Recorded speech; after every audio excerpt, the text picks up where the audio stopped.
Bonjour et bienvenue à tous sur notre chaîne Monto.com, spécialiste des frontaliers depuis 14 ans. Nous essayons d'apporter régulièrement une information honnête, authentique pour les frontaliers, particulièrement sur le domaine du crédit immobilier. Aujourd'hui, on va reprendre un sujet qui avait bien fonctionné sur une vidéo qu'on avait fait il y a 6 ans en arrière, sur comment le banquier analyse son dossier de crédit immobilier. Voilà, donc on va réactualiser parce que depuis 6 ans, vous vous doutez bien que les choses ont un peu bougé et qu'on n'est plus du tout dans la même dynamique. Et donc je vais vous expliquer dans cette vidéo comment le banquier va regarder le dossier pour permettre d'obtenir votre financement, comment il va calculer le taux d'endettement, etc., etc. On va regarder tout ça en détail. Alors n'hésitez pas, pour nous encourager, à mettre un petit pouce, à partager ou à vous abonner à notre chaîne. Et on va commencer tout de suite. Voilà. On va voir ensemble donc différents critères. Le premier, on va regarder la notion de calcul de taux d'effort parce que c'est quelque chose qui est devenu très important, notamment depuis fin 2019. Et on verra ensuite la partie de l'apport personnel. On traitera notamment des problématiques liées au deuxième pilier, comment il est considéré, comment on fait. Et puis enfin, on verra d'autres points d'analyse qui font que des fois c'est un peu bizarre. On vous demande des choses et vous demandez pourquoi et qu'est-ce qu'il fait le banquier avec ces informations. Je vous expliquerai ça tout de suite après. Voilà. Pour le taux d'effort, qu'est-ce qui a changé? Alors ça a commencé fin 2019, mais ça a été renforcé notamment en début d'année 2022 sur les règles HCSF. Alors le HCSF, c'est quoi? C'est le Haut Comité à la Stabilité Financière. Stabilité financière, le Haut Comité à la Stabilité Financière, ça fait partie, c'est une émanation du ministère de l'Économie et des Finances, et ils ont défini des règles pour calculer la règle d'endettement, le calcul du taux d'endettement maximum auquel la banque peut prêter un crédit. Alors, avant cela, les banques, elles avaient leurs propres règles, et s'il n'y avait rien de réglementaire, je dirais, c'était simplement des règles prudentielles qu'elles utilisaient. Il y avait une notion de taux d'endettement, bien entendu, qui existait déjà, avec chacun calculé un peu comme il le voulait, il y avait beaucoup de disparités. Là, c'est maintenant normé. Et puis, précédemment, on utilisait beaucoup ce qu'on appelle le reste à vivre, c'est-à-dire combien il reste pour une famille pour vivre après avoir payé ses crédits. Et notamment, nous, dans la zone frontalière, avec des frontaliers qui ont souvent de solides revenus, il y avait un reste à vivre qui était souvent important, donc on arrivait à des taux d'endettement à 40, 45%, etc. Là, c'est plus le cas. Maintenant, on est avec ces règles HCSF, c'est normé. Donc, le taux d'endettement est plafonné à 35%, donc 35% des revenus avant impôt. Et assurance de prêt incluse, d'accord? Donc, on fait ce calcul-là, on y reviendra en détail tout à l'heure. Ce qu'ils ont donné aussi comme règle aux banques, c'est la durée de remboursement des prêts qui ne peut pas dépasser 25 ans. Alors, on n'allait pas souvent au-delà de 25 ans parce que ça coûte quand même assez cher, mais c'était possible par le passé. Maintenant, ça l'est uniquement pour des constructions. Quand vous achetez un appartement sur plan ou quand vous faites construire votre maison, vous pouvez obtenir des financements au-delà de 25 ans pour tenir compte de la durée de construction, de la période de construction, et donc un remboursement qui se ferait sur 25 ans. Voilà. Ce fameux HCSF, il autorise quand même aux banques de dépasser ces quotas de 20%, c'est-à-dire qu'il y a 20% de dossiers, alors c'est pas de dossiers en nombre, c'est en montant, donc il y a 20% de dossiers qui sont autorisés à aller au-delà de 35%, c'est la banque qui estime que le risque est acceptable, mais c'est réservé aux primo-accédants pour la résidence principale. Donc si c'est une seconde résidence principale, vous serez moins facilement accepté au-delà de 35%. Donc voilà, donc ça c'est une contrainte forte qui nous a touchés depuis 2019, mais réellement depuis 3-4 ans. Et on va revenir donc sur comment il se fait le calcul. Donc le calcul du 35%, c'est pas compliqué, c'est charges divisées par revenu. Alors dans les charges, on prend le crédit en cours, le crédit conso, on va prendre le prêt du projet, donc la mensualité du crédit objet de la demande de financement, plus les autres charges. Dans les autres charges, vous trouverez des pensions alimentaires qui ne sont pas traitées forcément, qu'on arrive à retraiter encore un peu différemment. Et dans les revenus, vous retrouvez donc le revenu avant impôt, donc pour les frontaliers genevois, on rajoute le montant de l'impôt au revenu pour avoir ce revenu-là avant impôt. Et on tient compte dans les charges du locatif à venir. C'est-à-dire que quelqu'un qui a un investissement locatif, ou qui veut faire un projet locatif, on va intégrer les revenus dans les revenus et les charges dans les charges. Donc ça fait monter le calcul du taux d'endettement. Et puis s'il y a un autre prêt locatif, eh ben, on l'intégrera ici, mais on l'intégrera aussi dans les crédits en cours. Donc en fait, mécaniquement, ça va faire monter le taux d'endettement. Voilà. Donc, on fait ce calcul-là. Pour les frontaliers, le taux de change. Alors, le taux de change qui est appliqué, parce qu'à un moment donné, on va mélanger des choux et des carottes. On va mélanger du franc suisse et des euros. Donc, à un moment donné, le calcul, il se fait soit en franc suisse, soit en euros. Ça dépend des banques. La plupart des banques font en euros. Il y a quelques banques, Crédit Mutuel, le CIC, qui font des calculs directement en franc suisse. Le taux de change des salaires en franc suisse, il est dégradé. C'est-à-dire, ne vous attendez pas, là on est en septembre 2024, le taux de change c'est à peu près 0,95 francs suisses pour 1 euro. La banque va utiliser pour calculer vos revenus un taux de change de 1,05 pour 1 euro. Donc ça veut dire que ça va diminuer de manière assez forte le montant de vos revenus. Donc ça va pénaliser au niveau du calcul du taux d'endettement. Voilà pour ce fameux calcul du taux d'endettement. Donc le banquier, il va faire ce calcul-là du taux d'endettement. Évidemment, si votre dossier dépasse les 35%, ça va être plus compliqué à passer. Il y a un autre paramètre qui peut aider, c'est l'apport personnel. Aujourd'hui, l'apport personnel, c'est quelque chose qui est assez important. Ça l'a toujours été, hein, bien sûr, mais là maintenant, des financements de dossiers à plus de 100%, c'est-à-dire prix d'achat plus une partie des frais, c'est réservé vraiment à une petite partie de la clientèle, et plutôt les jeunes primo-accédants.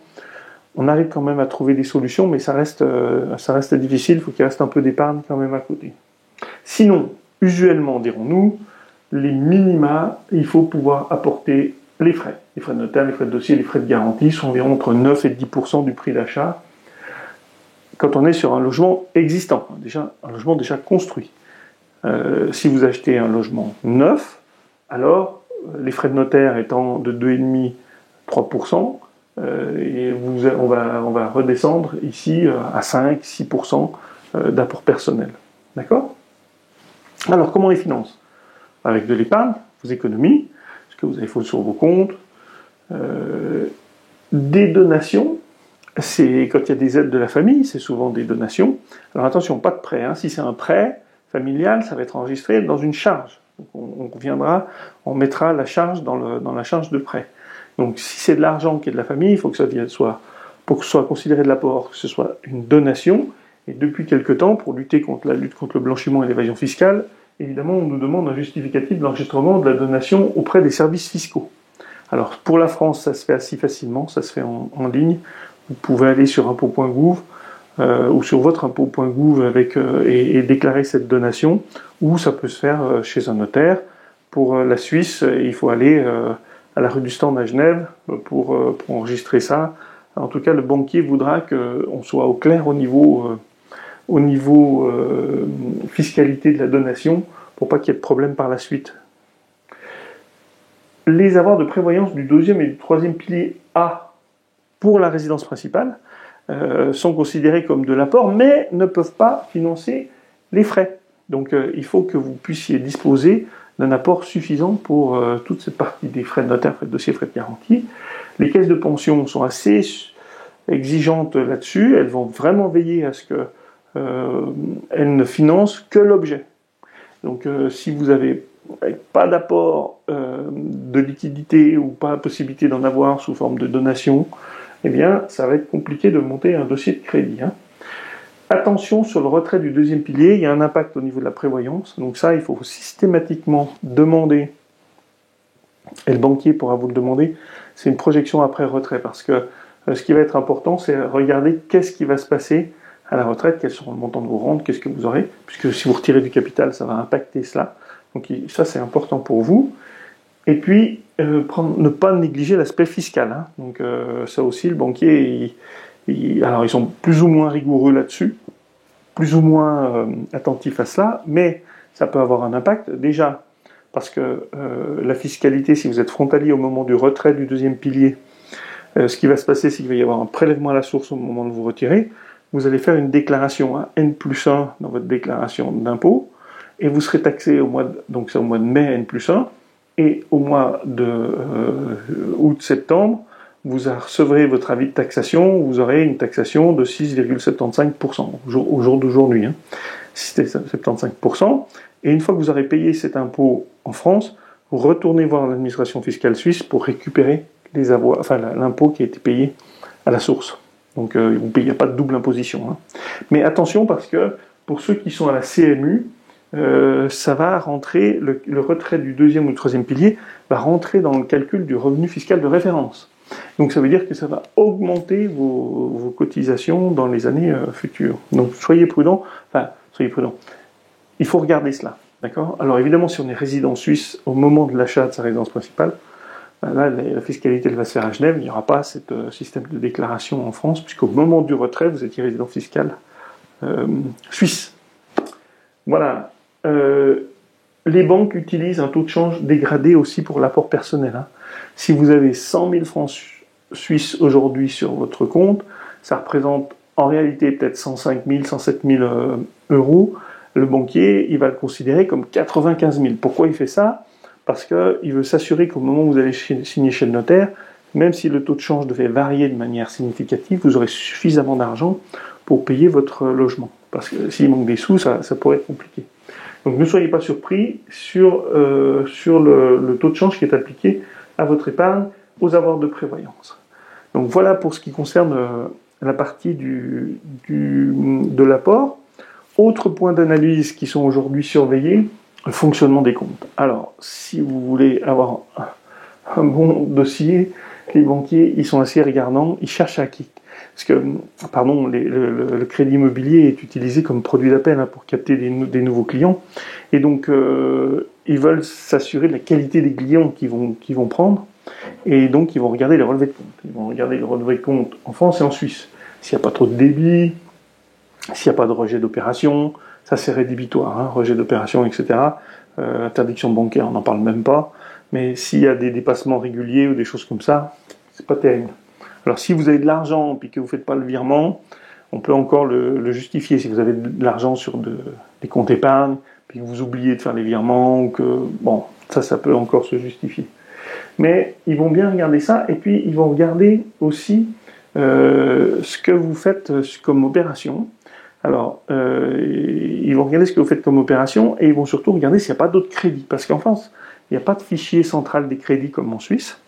Et donc, ça veut dire que pour s'assurer que vous n'ayez pas d'autres crédits, le banquier, il doit prendre les relevés de compte pour regarder s'il ne voit pas de prélèvement. Donc, il va être...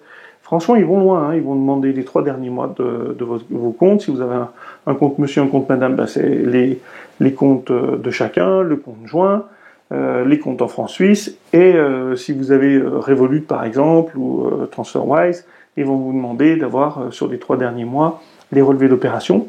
Donc, pour voir comment fonctionnent les comptes, pour voir les mouvements, parce qu'ils ont aussi un devoir pour la lutte contre le blanchiment.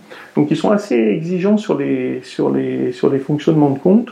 Et puis, enfin, donc, comme je le disais, pour les prêts. Alors, pour les prêts, pourquoi ? Parce que s'ils font un crédit, si vous accordent un crédit, mais qu'ils n'ont pas fait le travail de s'assurer que vous n'aviez pas d'autres crédits et que d'un seul coup, vous vous retrouvez en situation de surendettement, c'est eux qui vont être responsables de la situation et qui pourraient voir le niveau de leurs intérêts remis en question. Donc ils sont assez vigilants là-dessus. Et autre point important, les paris en ligne, les jeux en ligne, c'est un sujet. Alors si vous avez une opération par mois, ça va passer. Par contre, si vous jouez tous les jours au casino en ligne ou à BetClick ou je ne sais quoi, alors là, ça pourrait être un problème et ça pourrait remettre en question le financement du projet parce que ils ont peur de l'addiction au jeu. Donc soyez vigilants au moment de présenter votre dossier. Donc c'est sur les 3 derniers mois, donc il faut 3 mois. On a des relevés de compte où il n'y a pas de jeu en ligne, il y a des relevés de compte propres avec des soldes créditeurs à la fin, etc., etc. Voilà. Ah oui, encore un dernier point, les opérations en espèces, parce que comme je l'ai rapidement évoqué précédemment, ils doivent lutter contre le blanchiment. Donc s'ils voient de l'argent liquide qui est versé régulièrement sur le compte, ils pourraient tiquer, demander des explications. Donc soyez vigilants à ça. Je le répète, c'est sur les 3 derniers mois. Ce qui est regardé aujourd'hui beaucoup, notamment par les organismes de caution, donc c'est les sociétés qui vont cautionner, qui vont garantir des banques, c'est l'antériorité professionnelle en Suisse. Parce qu'on a des profils d'emprunteurs qui sont des gens qui viennent d'arriver sur la Suisse, qui ont 6 mois, 8 mois d'antériorité professionnelle en Suisse.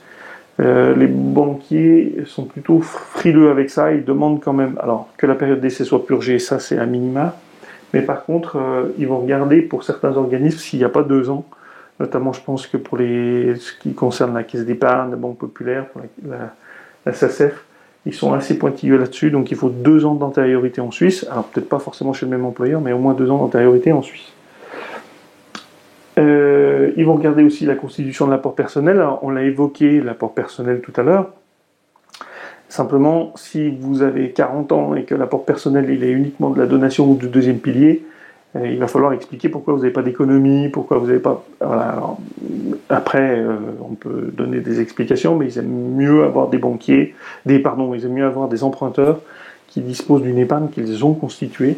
Il y a une banquière qui me disait à l'époque, elle appelait ça de l'épargne transpirée, c'est l'épargne qui vient de vos économies que vous avez mis de côté tous les mois, plutôt que de l'épargne qui est faite indirectement par le deuxième pilier ou de la donation.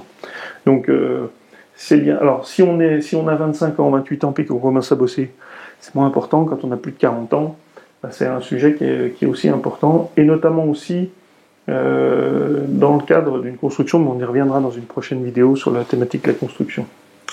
Enfin, l'utilisation des banques en ligne. Alors les banques en ligne, pourquoi ? Parce que aujourd'hui, les banques en ligne, c'est quelque chose qui marche bien. Vous êtes souvent très nombreux à utiliser ce genre de service, et je conçois que ce soit fort pratique. Simplement, le banquier, lui, le banquier local, donc le banquier qui va faire le financement, la plupart du temps, c'est des banques de réseau, hein. Donc c'est les Crédit Agricole, Caisse d'épargne, Banque Populaire, Société Générale des Derniers, LCL, enfin bref, Crédit Mutuel, toutes ces banques-là, et c'est des banques de réseau. Alors, à la différence des banques en ligne, ils ont des agences, ils ont des collaborateurs en agence, ça a un coût, donc effectivement le coût du service est un peu plus élevé. Par contre, eux, ils sont capables de vous accompagner sur votre crédit immobilier, mais si vous êtes utilisateur de banque en ligne, ils vont être un peu sur le frein en disant « Attends, si nous on fait le crédit et que le client ne joue pas le jeu avec nous, on ne va pas s'y retrouver. » Donc voilà, l'utilisation des banques en ligne, c'est très bien, mais si vous avez un projet immobilier à court ou moyen terme, c'est quand même bien d'avoir une banque de réseau parce que l'utiliser, parce que le banquier il aura un regard un peu moins sévère. Et c'est vrai que les banques en ligne sont super, mais elles ont un cadre d'action qui est relativement limité.